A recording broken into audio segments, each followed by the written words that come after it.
All right, there are going to be a lot of familiar concepts here that we're going to go through. We're basically just kind of taking a new function, square root function, and we're going to move it around.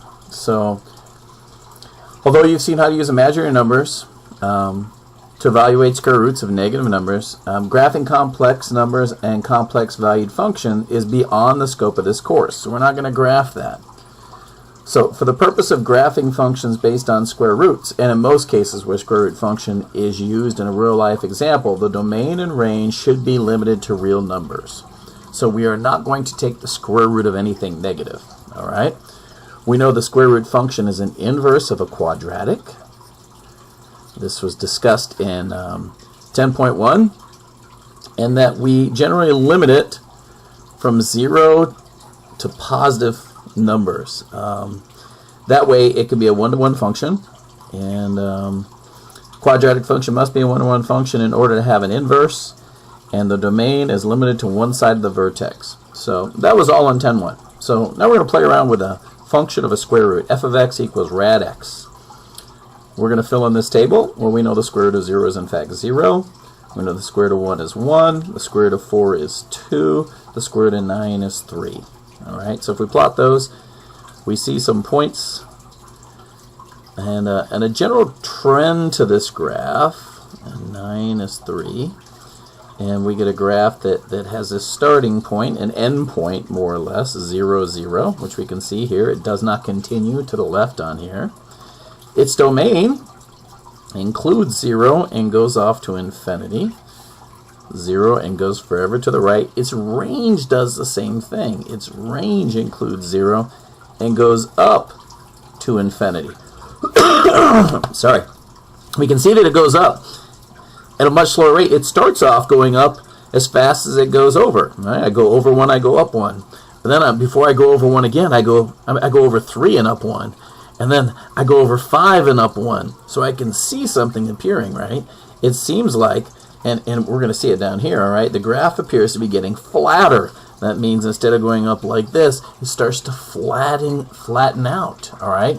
Indicating that the rate of change decreases as x increases. So we could also say y increases at an ever decreasing rate as x increases. Look, the very first time, there's my rate of change, 1 to 1. But from here, my rate of change is up 1 over 3, so it's 1 to 3. And from here, my rate of change is up 1 over 5, so 1 to 5. So my rate of change is decreasing. All right? So let's describe the end behavior of square roots. So I would say this. I would say as x approaches infinity, y approaches infinity. And I can't really describe anything else because x doesn't approach negative infinity for this parent graph. So why does the end behavior of the function only need to be described at one end? Well, we'll say it only approaches positive infinity. It doesn't go to negative infinity. All right.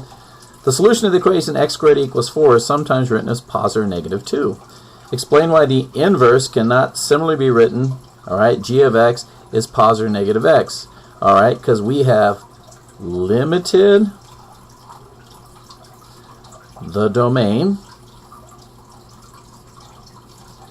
of the original function to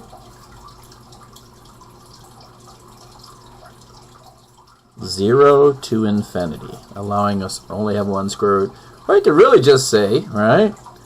Well, yeah, I guess that would be it. Because if I actually drew the other inverse, I'm going to put it would go like this, and it would no longer be a function.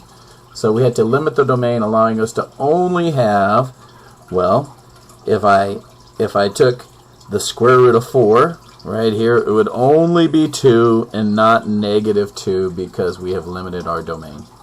All right. That's it for that. That is page 1. I'm going to pause this.